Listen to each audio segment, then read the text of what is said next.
Welcome to Non-Beta Alpha. I'm Ryan Morfin, and on today's show we have Oscar Fuchs, who's calling in from Shanghai, China.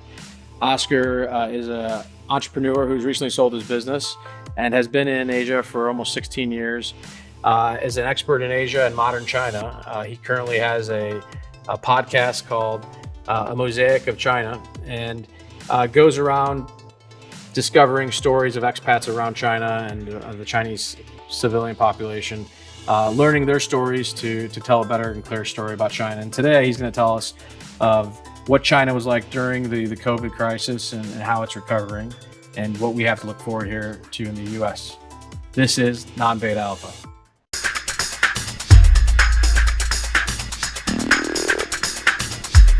I guess I didn't know.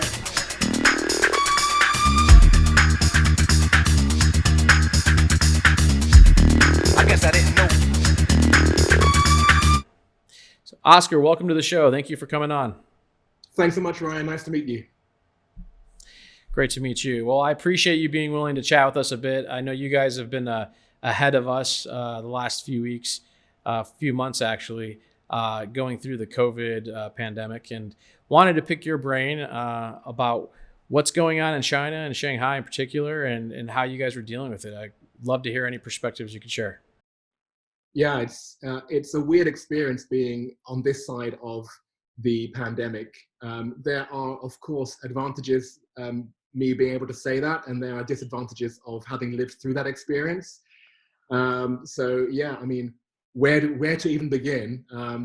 The story was that it hit China really at a very interesting time because it hit in Chinese New Year, which we call the Spring Festival here, and the thing that that was important about that is most Chinese people have traveled at that point. It's the Chinese New Year holiday symbolizes the biggest mass migration in the globe every year. So people were either on holiday or they had gone to visit their parents in their hometowns in the countryside when the music stopped, basically, and people were forced to stay where they were. So my situation was I had booked a holiday many months before over the Chinese New Year, and I was skiing in Hokkaido in Japan, and the news was trickling out just before we left, but it really hit when we were actually in Japan, and that was when we had the weird situation in terms of what do we do. You know, we had the choice to either stay out of the country and basically live a life in exile from our homes, our jobs, our houses, our pets, or we could return to China, which at that point, it was the big unknown. Like, why would you return to China at a time like that? And in the end, we decided to return to China, even though as a UK citizen, it was actually on the same day that my government was saying that anyone who was a British citizen in China should leave. So it was a very, Wow. very difficult, it was very, very difficult choice. And I'm sure my story is one of many, many stories where people were either side of that decision-making process. So when you got back to China, was the local population in a bit of denial or skeptical of how serious the government was taking this, or were they appreciative and they complied quickly? That's a very big question in terms of the way that the society in China works. It's quite different to the rest of the world, and of course, in many regards, it's much the same. But to answer that particular question, no, people don't tend to have that attitude towards the government. They tend to be quite compliant. And they've gone through an awful lot. You know, if you are in your 60s living in China, you've been through some historical upheavals. And in general, people here are used to deprivation, at least not necessarily this generation, but the previous generations for sure. We're in a period now of staggering growth and wealth, but people haven't forgotten how to manage these kind of desperate situations. So no, there was no panic from my perspective. And now I should mention that my perspective was based on Shanghai, and we are very far from Wuhan. You know, China is a country, but in many regards, it's a continent. It's a huge place with 1.4 billion people, with a sizable country, which doesn't really have the same level of integration that even the States has from state to state. So in terms of my experience, it was dealt with a lot of stoicism, I must say. It was a very brutal period in terms of how the crackdown came so suddenly, and in many regards, that's the same experience for people around the world. But it was taken with a kind of workmanlike mentality where people just followed the rules and got on with it, which was actually very impressive to come into that situation. And were the food supply chain, was it up and robust, or were there runs on the supermarkets for things like we're finding comical, that are out of stock toilet paper and hand sanitizer? Was it much the same as we're seeing here in the States, or was there a more orderly kind of process of getting supplied for the shutdown? Well, here there are elements of the two. So we were. This is when I said at the beginning that there was advantages of being at the beginning. The advantage was we didn't have really a period of that weird rolling long-term panic that did lead to those strange behaviors elsewhere. And it's not a West versus East thing, because there were runs on toilet paper in places like Hong Kong and Japan too. So it's certainly not to do with the West versus the East. So no, basically not. The caveat was that there were shortages in things like face masks, and you're right, hand sanitizer was pretty hard to come by. So those were the two things I think were a little bit tough, especially with face masks, because there were some places in China where it became illegal to leave your house without face masks, even to do the emergency shopping at the local grocery. So you couldn't leave the house. So the face mask really was a symbol of your freedom or not. Of course, you can improvise and you can put scarves around your face, but face masks was really what society here required from you, which again is an interesting cultural talking point, because something here which people are used to seeing, but if you see it in the States or in parts of Europe, it looks a lot scarier. So I can definitely see why that wasn't taken up so much in the West as it is de rigueur here in China. And I know that there's a lot of advanced technologies that are put out into the we'll call it the street real estate for tracking phones, and it seems that China really implemented their kind of CCTV network and facial recognition and their 5G network to track not only people who are sick but also kind of the spread of the virus. Is that very prominently and proudly displayed, or was it something that you guys are just used to seeing and it's just another part of daily life? Yeah, that's a very good point. It is part of daily life, and in general, you can see how different societies are handling this based on a very simple spectrum, where you've got on the one side public safety and the other side personal privacy. And of course, every country, every society lies somewhere on that spectrum. China definitely leans more towards public safety at the expense of personal privacy, for sure. And that's something which we're used to living in here. Of course, there are elements where in the States, it's the same when it comes to privacy. It's getting harder to keep a very private life. The tracking devices is an epidemiologist's dream, of course. It's a privacy advocate's nightmare. The interesting app that came out relatively recently here in Shanghai, it's not across the whole of China, but in Shanghai, there's an app which you pretty much have to download. It's not mandatory, but it's increasingly difficult to enter certain buildings without showing this app, which gives you a color. It gives you a green, amber, or red color when you log into this app. And if it's green, you can enter the building. If it's amber or red, you have to contact a health official. And what it's doing there is it's tracking, well, perhaps it knows that you are already a COVID-19 patient and you shouldn't be out of hospital. That's probably when it's a red. But if it's an amber, it could be that it knows that you have just returned from overseas and you should be in a 2-week quarantine period and you shouldn't be out. Or it has tracked you to a metro car where somebody later in that metro car was tested for the virus, and it can track you back to that same metro car, and that's why out of nowhere you might suddenly find that you are in amber, which hasn't Yeah, happened I to me. know. I've only had greens, but you know, that piece of technology there is such a good example of like, wow, it really helps a slightly more closed society like China handle this kind of outbreak, but it gives you the heebie-jeebies knowing exactly what it's tracking on your phone in doing so. Well, I'll give you a story. Here in the U.S., we've been very upset about all the millennials going on to the beaches during spring break in March when their college holiday.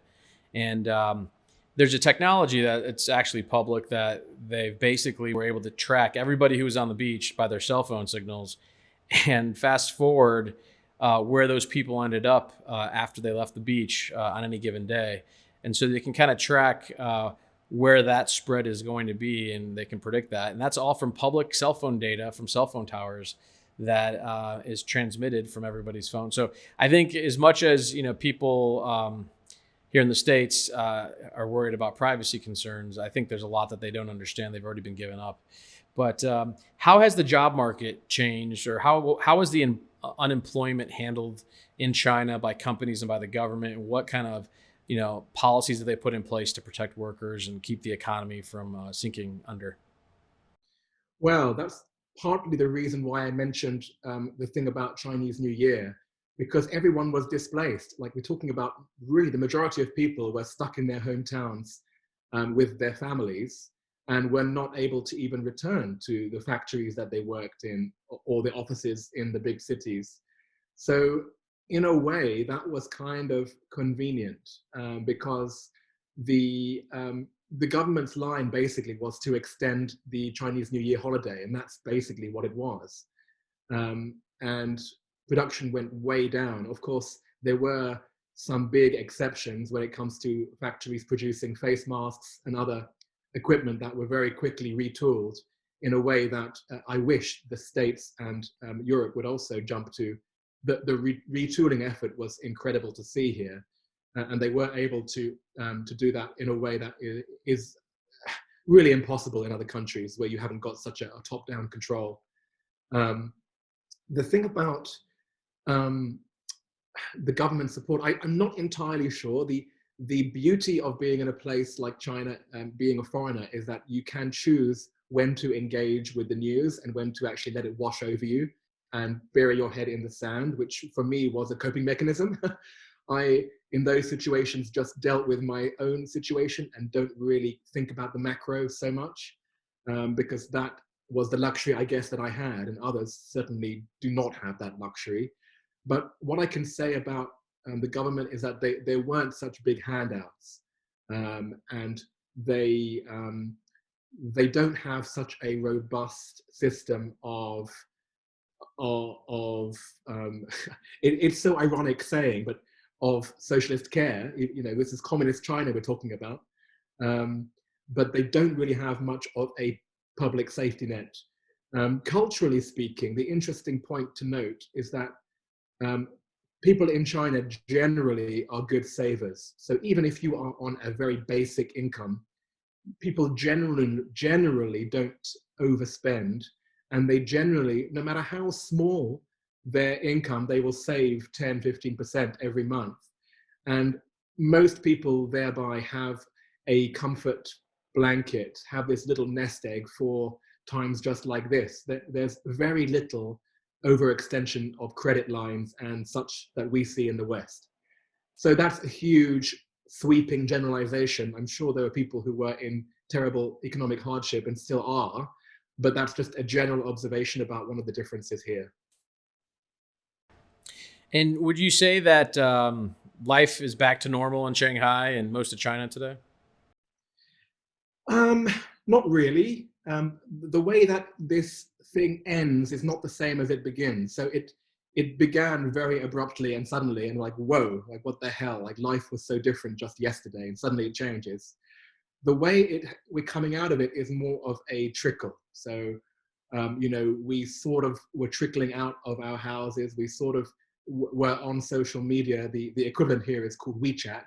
We don't have the same social media platforms, but we started to see on WeChat that certain restaurants were open, certain bars you could go to. Of course, they changed the seating layout so that even though these restaurants were open, you were still very far from the next person.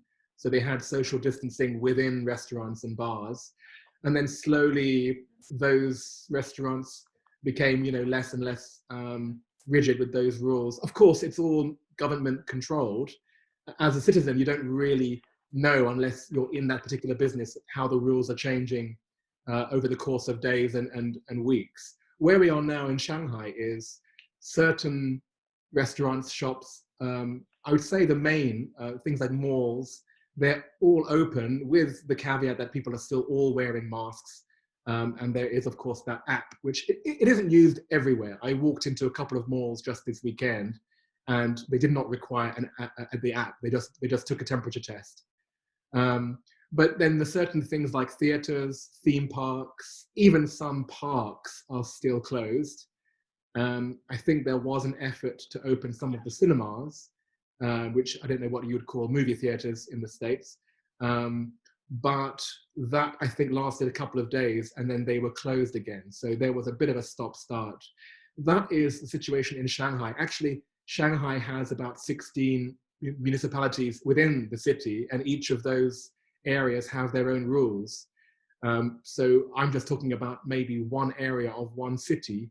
China is not one monolithic place, as you know, and the situation in Shanghai is very different maybe to in Chengdu or in Beijing, and it's certainly different to Wuhan. Maybe the best correlation to what's happening outside of China is actually Wuhan.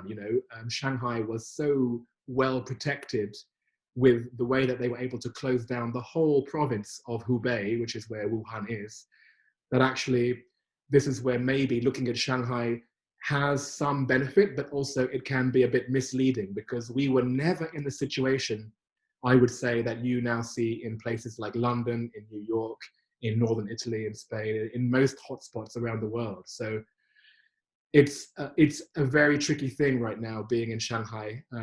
We have that luxury of seeing this, but at the same time, just to sort of give you my personal perspective, I personally find it much harder from a mental standpoint now, where I can't distract myself in the same way that I did when I was actively battling against the outbreak.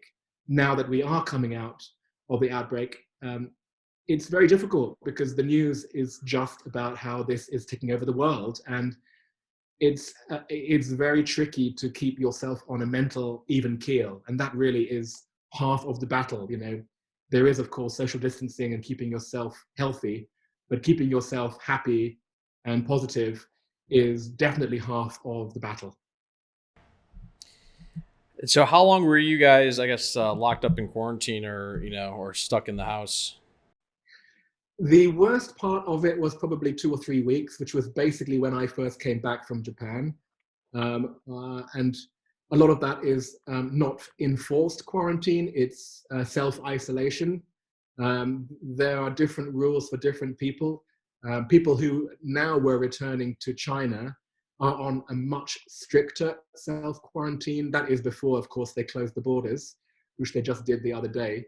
I have a friend who is a teacher here. He came back a week ago, and because he was going to be close to children when the schools do finally reopen, his quarantine was much stricter. He actually has an alarm on his door, which was installed by the police. And if he wants to open his front door, he has to inform his building supervisor first and give the reasons why. And I think he is limited to a certain number of door openings every day.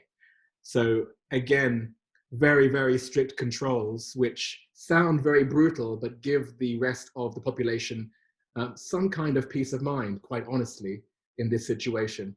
But yes, to answer your question, for me personally, it was a 2-week period, which was the worst. But even then, probably similar to your situations, we could still walk down the street to my local grocery and pick up supplies and come back. That was my 1 10-minute outing per day, to walk down the road, pick up groceries, and come back. So on a social life standpoint in China, what were people doing to go out? I mean, we started to see, believe it or not, happy hours where everyone calls in on like a Zoom chat line. People, go into, speed dating websites. I mean, were there anything novel that you came across China that made the news or people were discussing?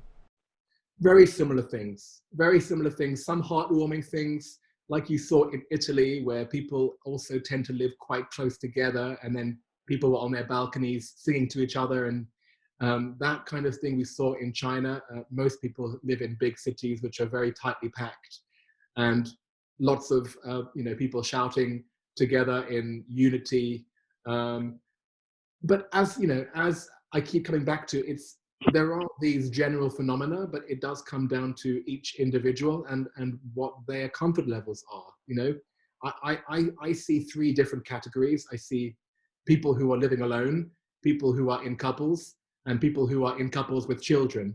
And those are the three different situations where I think people's coping mechanisms were a little bit different.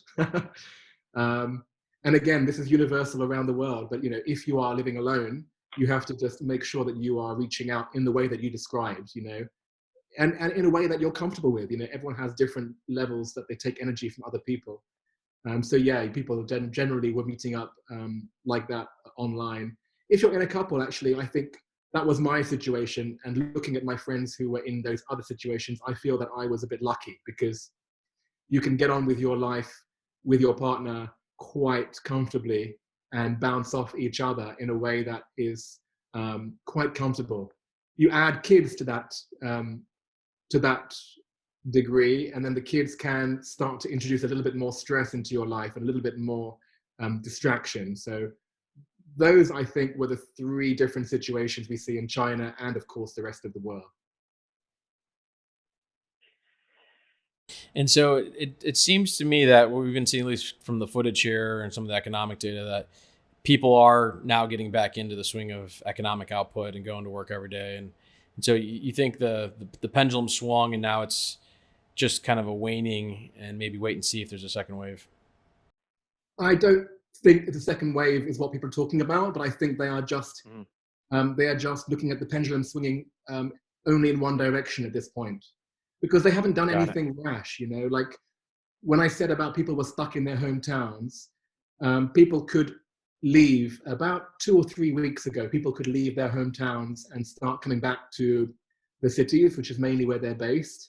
And then the government watched that for a period to see if that movement of people spiked the outbreaks. When it did not, then they relinquished it a little bit further and further. So that's what I mean by the trickling. They don't just open everything, because that would be ridiculous. And that's why you're seeing some countries have this second wave. They've been very smart in just making it sort of slowly, and just looking at numbers each time, and then slowly just releasing the valve more and more.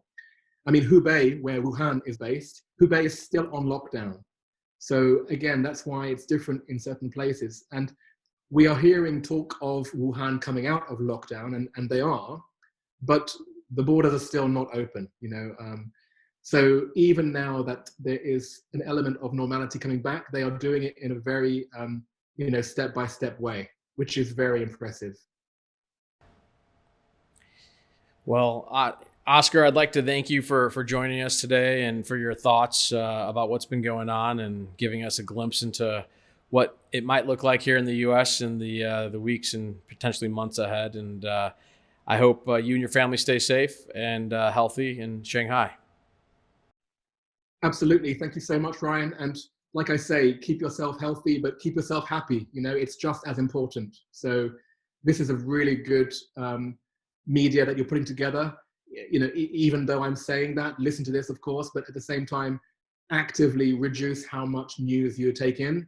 I would say, the key to happiness, I think, is to have 2 periods in the day where you are engaging with the news, one in the morning, one in the evening, and for the rest of the time, occupy your mind with your family, with creative pursuits, with reaching out to friends, as you've been talking about, and the things that just make you happy. And if it means breaking rules about drinking gin before 12 o'clock or having a slice of cake, then now is the time to overindulge just a little bit.